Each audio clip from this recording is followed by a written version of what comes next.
You are now tuning in to the King of Game, Tariq Elite on Tariq Elite Radio. Just twist around like a tornado, girl.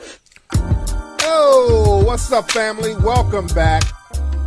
Welcome back to the Tariq Elite Radio Show, and I'm your gracious host. I am Mr. Tariq Nasheed, also known as King Flex, also known as Tariq Elite, also known to the ladies as Denzel Sausageton. What's going on, fam?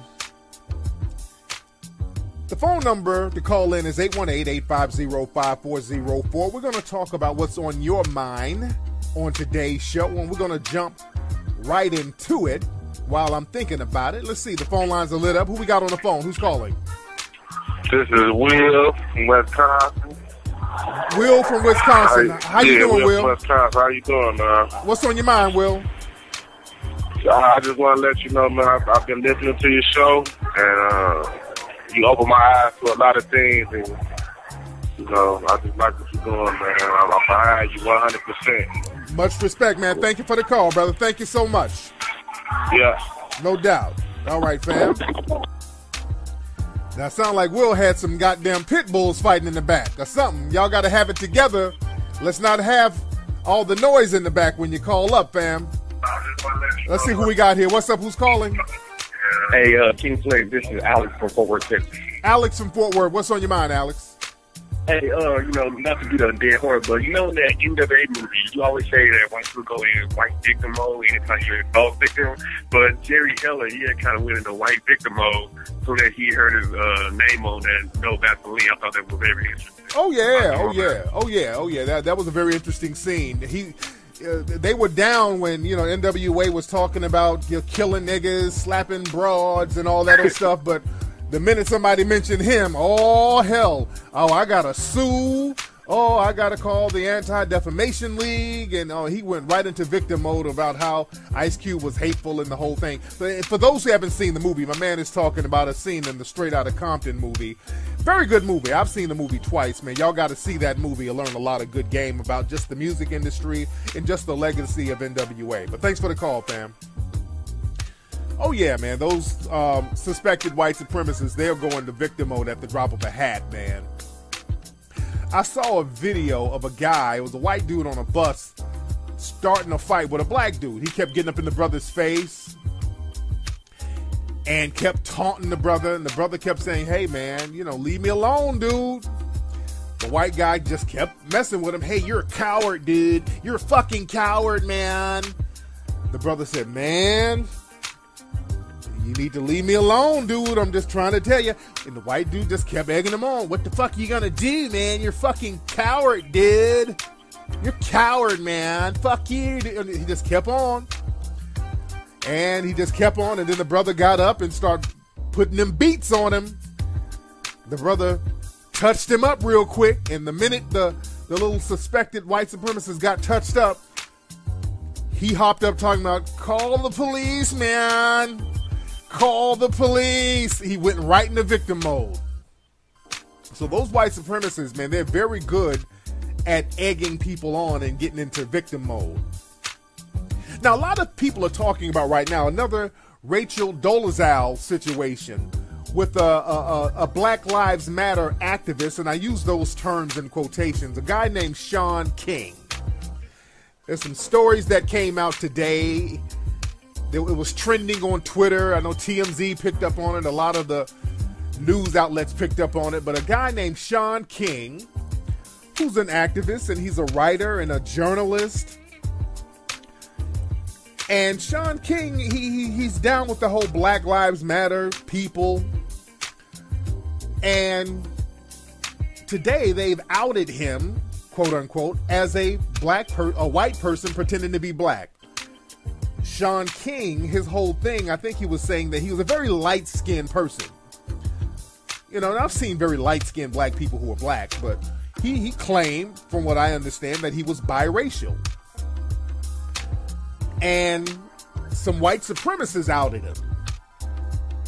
You know, they've outed him. They found his parents, and they found some documents saying that he specified himself as being white when he was, I think, on an arrest record from some years back. And They just found a lot of documentation on the guy. They found some birth certificates of his father and the mother. They were both white. So this is another seemingly Rachel Dolezal situation of a white person pretending to be black. And a lot of people have been asking my opinion on that. And now let me first say this. Shaun King has done a lot of great work. I'll give him that. Shaun King has done a lot of great work. A lot of great work from Shaun King. He seems like a very thorough gentleman.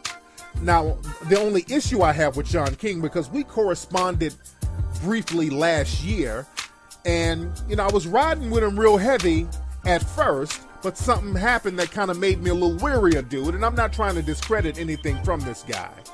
I'm not trying to discredit anything from him.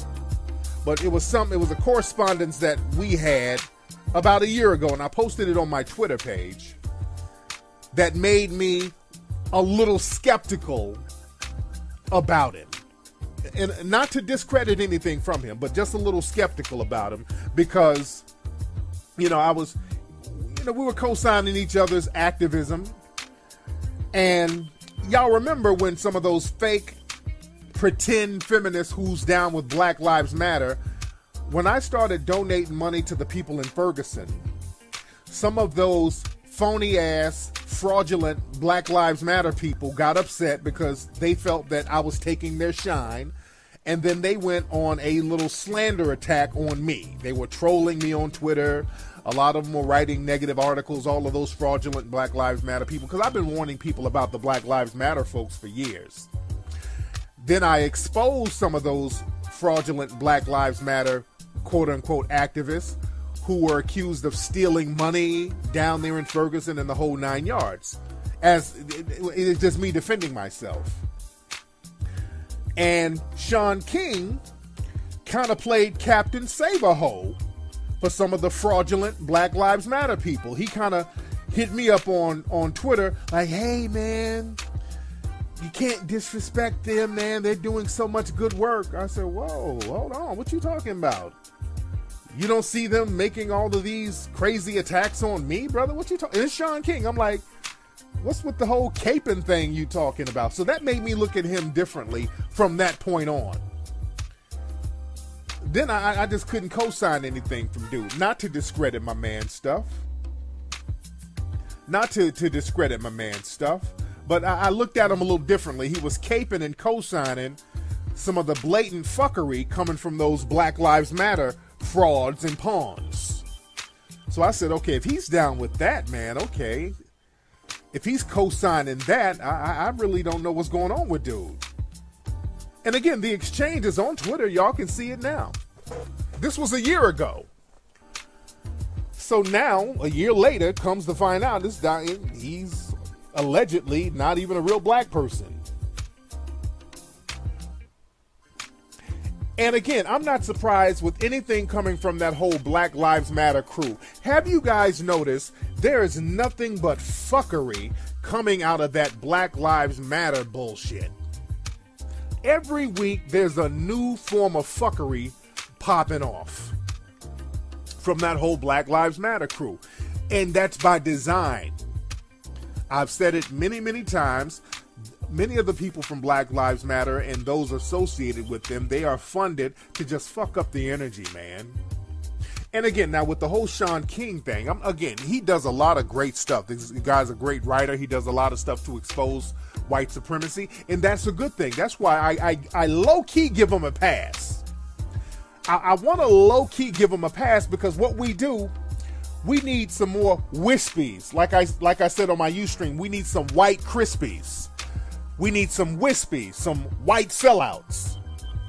We need some white double agents like we had back in the Jim Crow era.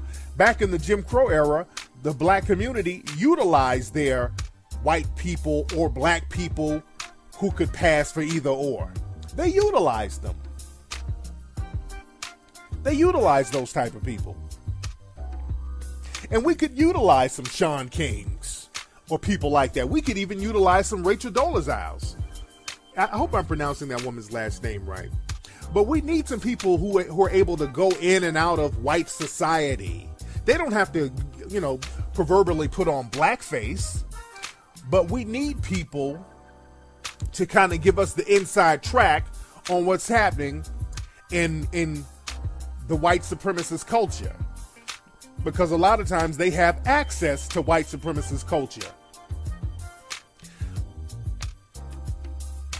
Back during the Jim Crow era, whenever there were about to be race riots, a lot of people in the black community, because they made buying guns and buying weapons illegal for a lot of black people, what happened was they would send the black people who could pass for white, they would send them into white society and get weapons and all that old stuff and bring it back to the black community. See, we need people like Shaun King doing that. Don't just pass for black just to lay up with sisters. Get some intel.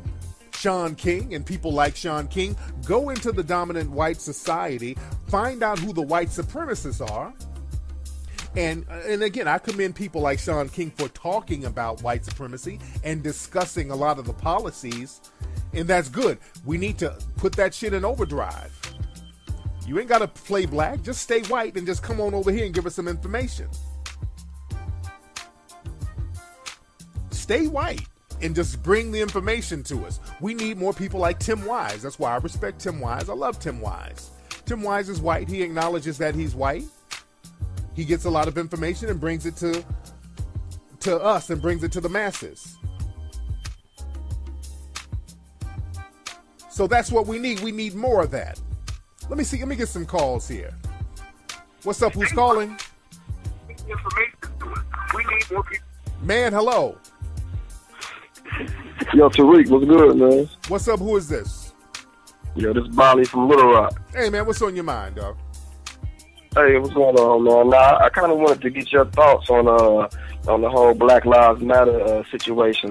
They recently released a video with them talking to Hillary Clinton.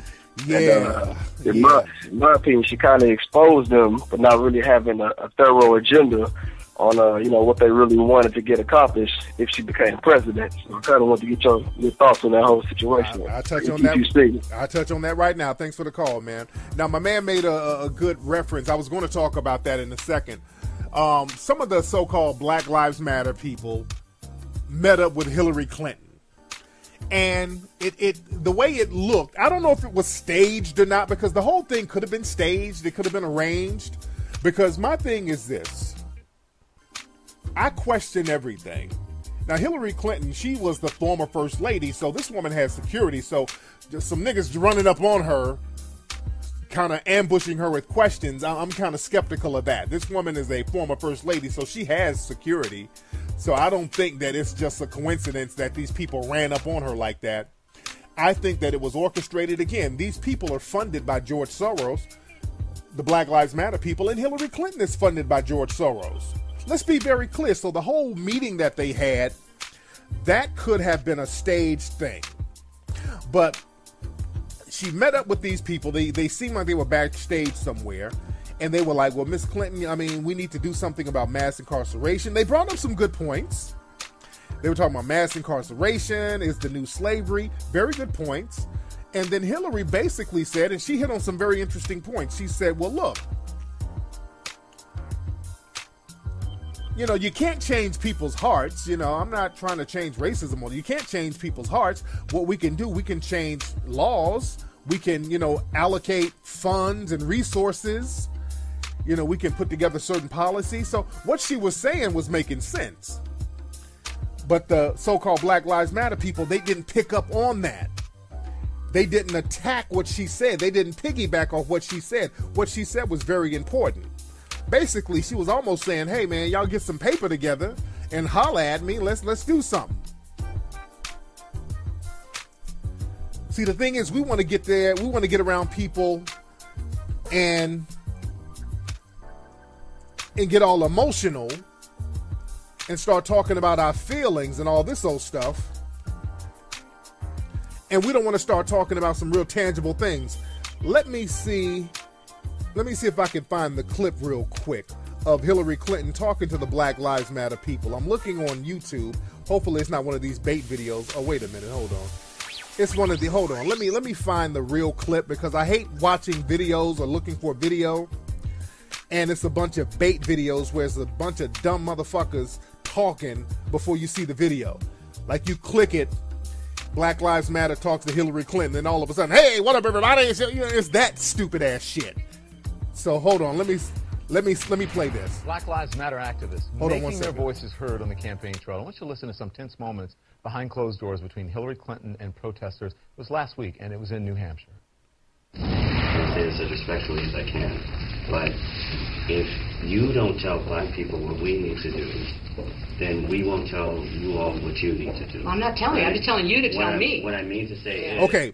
Now, there's the black dude and some Black Lives Matter chicks standing next to this black dude, and they're talking to Hillary. Hillary just said, I need you to tell me. I don't disagree with that. I do not disagree with that. This is and has always been a wet problem of violence. It's not... There's not much that we can do to stop the violence against us. Well, if that is a conversation that I push back. I understand. I understand what you're saying. Also respectfully. Yeah. Okay, this nigga. Okay, they got some little beta ass nigga, who's barely articulating himself. See, they get these niggas. They get around white people and then they choke up. These niggas are real rah-rah when they're online and all that, but when they get around white folks, they choke up. The dude should have really drove that shit home, man. If you had the opportunity to talk to her, a front runner, and start letting her know what the deal was, you'd be prepared. Hold on. Well, respectfully, if that is your position, then I will talk only to white people about how we are going to deal with the very real problems. That's not what I mean. Joining me now, the activist you saw in that and they clip, putting these niggas Julius on. Jones, a founder of Black Lives Matter, Worcester, Massachusetts. Also, Denisha Yancey, who's a founder. Okay, now they just putting these niggas on TV, giving them some attention right now. Okay, all right. But what Hillary Clinton was basically saying, tell me what you want. Give me an agenda. These niggas are running around talking all this shit, but they're not saying anything specifically. They just kind of want to debate. They want to get on that Hotep shit almost. They ain't talking about nothing specifically. Hillary Clinton said, tell me what you want. Dude, put me in front of Hillary Clinton. If you got Hillary Clinton there, that was the perfect opportunity to say, okay, Miss Clinton, this is what we need. What we need, since we're talking about allocation of resources, we need resources to start black businesses, specifically for black people, not no minorities. That's the first thing you should say. If y'all ever see Hillary Clinton, I'm telling y'all what to say. When Hillary Clinton starts coming down to them damn churches, tap dancing and shit with y'all niggas, this is what you say. Hey, Hillary Clinton, what we need you to do is, first of all, stop referring to us as minorities. Stop saying you're going to do something for minorities. We want you to do something specifically for black people. That's number one. Number two, allocate resources for us to start black businesses. Allocate resources for that, not minority businesses, black businesses. Okay? Allocate resources for us to get land. Start hitting up hit all the shit up.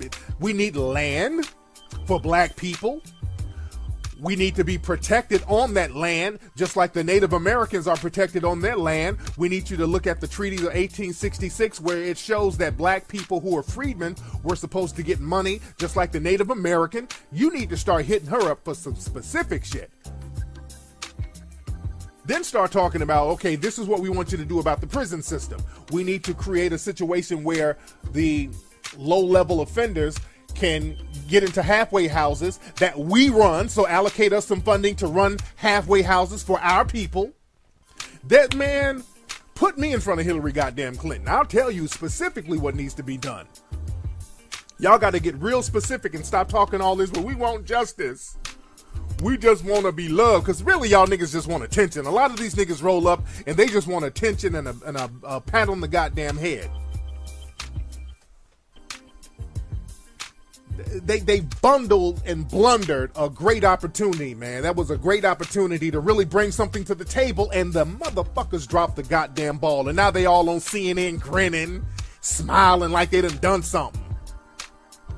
See, that's the thing. A lot of these niggas, man, these Black Lives Matter cats, they go out here and just fumble and blunder and really do nothing and then walk around with this smug look. Hey, I'm out here in Ferguson. Hey, I just talked to Hillary Clinton. You didn't do nothing. You didn't accomplish a goddamn thing, man. And I think that's almost by design, man. They're put out there to not accomplish shit.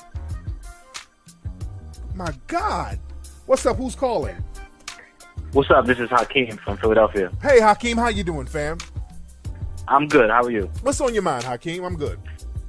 I just wanted to add something to the conversation about the Black Lives Matter performance, the tap dance on television where they were talking to Hillary Clinton. Yeah.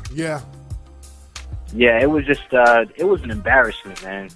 They were just happy to be in front of the cameras, and I saw as soon as they started talking about feelings and passion, and they wanted to know her personal, what passion she has for the issue, and it's just a bunch of nonsense, man. Fuck a passion, man. Exactly.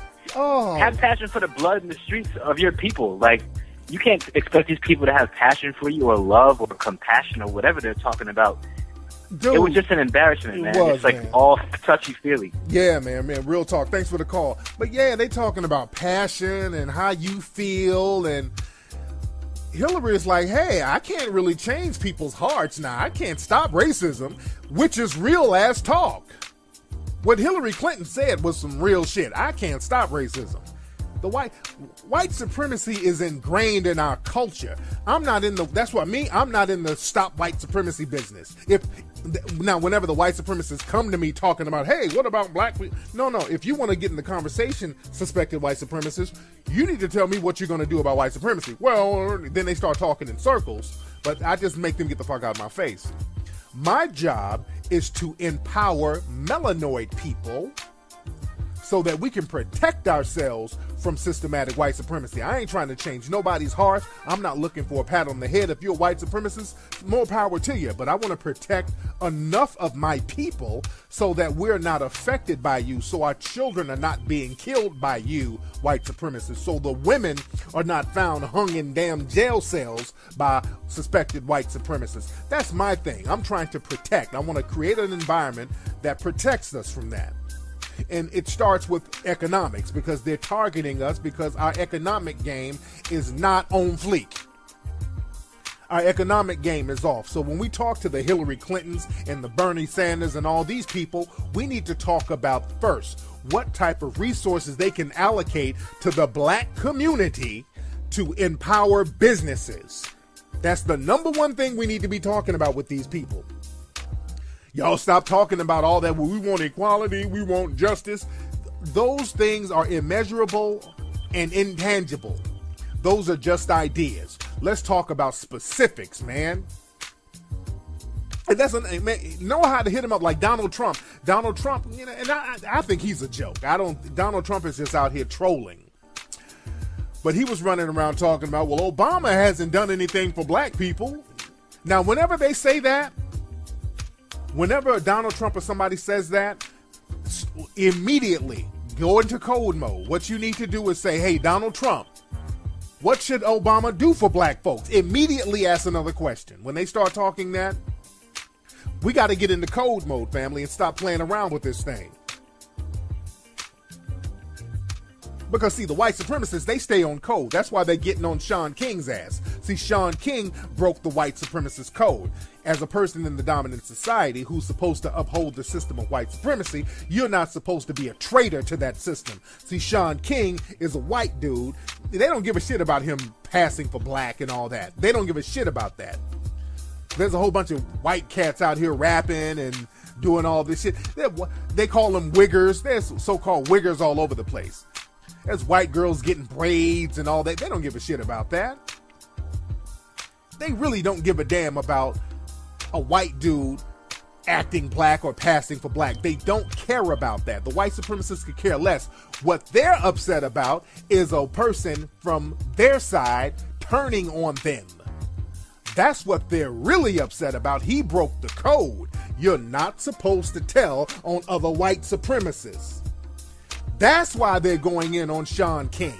That's why all of these far-right conservative white supremacist suspect websites are going in on that dude heavy because he broke the white supremacist code. That's why you rarely see people in the dominant society publicly go against white supremacy. Even during the Zimmerman trial, nobody was really publicly going against Zimmerman like that. A lot of people in the dominant society really on a one-on-one level just putting themselves out there going against Ferguson and those cops.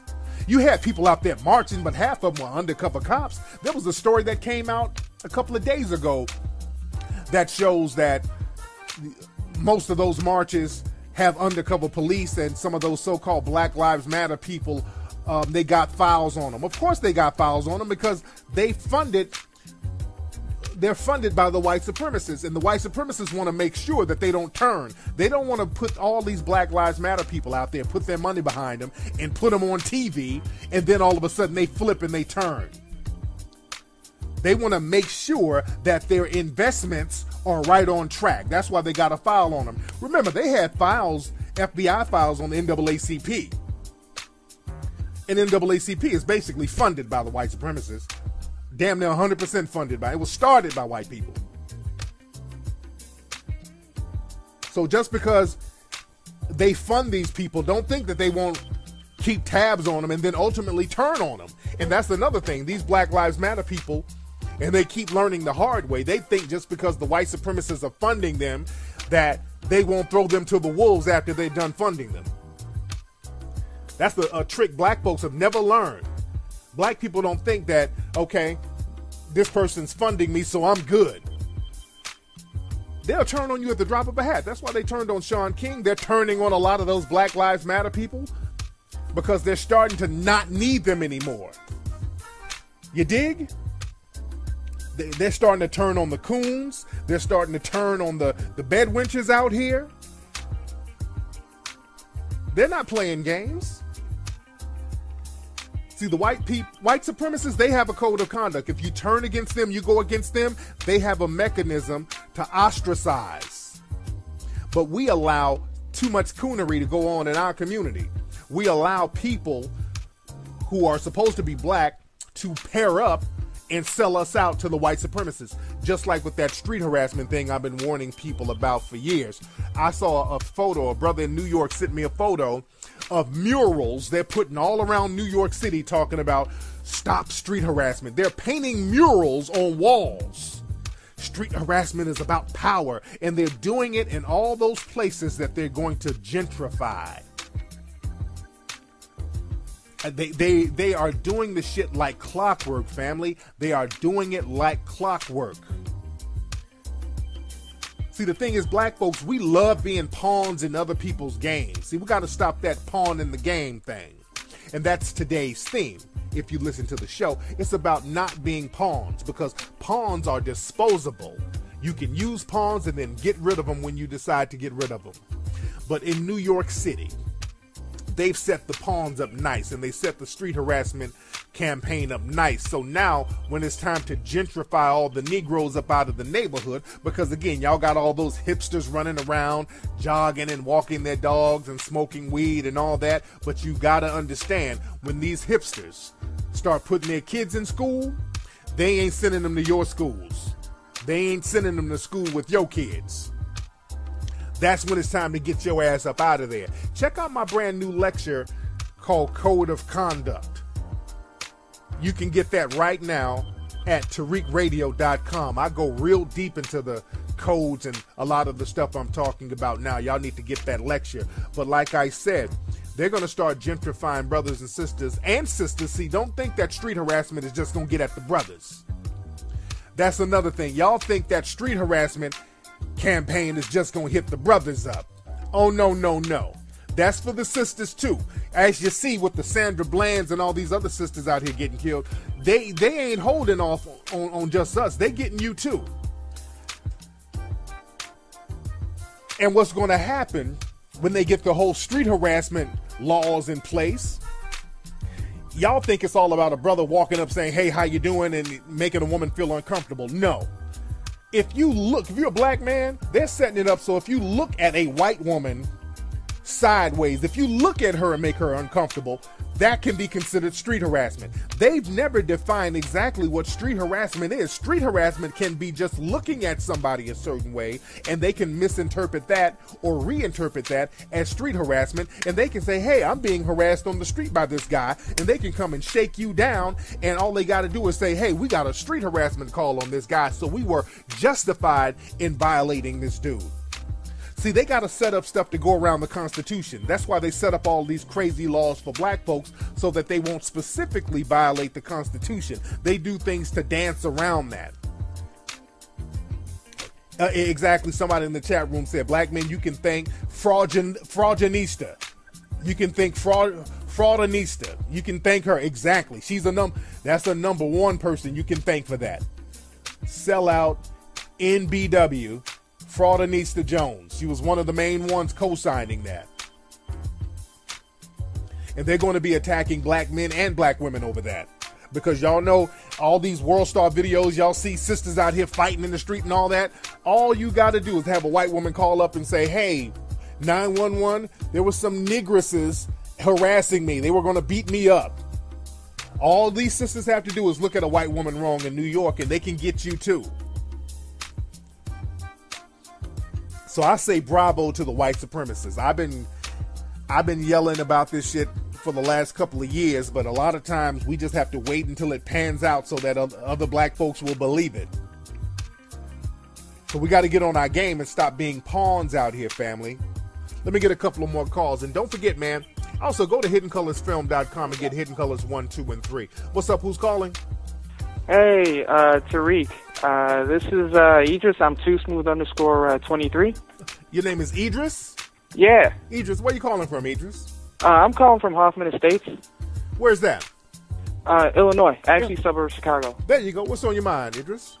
Man, first thing first, man, I want to commend you for all you've been doing, for the community and stuff. And, yes, I'm actually, I've been here since 96. I'm actually from the Ivory Coast, right by Ghana. Oh, cool. So, cool. Yeah, I was talking about the Black Lives Matter people. Yeah. They were, I saw the whole Hillary Clinton thing, and hold on, let me turn my radio down. Go ahead, brother. But yeah, like on the whole Hillary Clinton thing, I saw the video, but I kind of want to know, like, how should we, view their positioning? Because one thing that they kind of said, was it should be, like they're tired of it being, all lives matter, that it should be Black Lives Matter. Instead, like, how should we, like, what should I take from that? Because in a way, I'm kind of looking at it as in, like, they really shouldn't be talking to these politicians like Bernie Sanders or Hillary Clinton. They should be more so trying to organize within ourselves. No, we can hit the politicians up. No. We're very much within our right to hit these politicians up because, hey, they want us to vote. You want us to vote? Give us something. See, we go out there and all they got to do is come to the black church and sing and eat some sweet potato pie. And then we are like, oh, white mama. And then we go run and vote.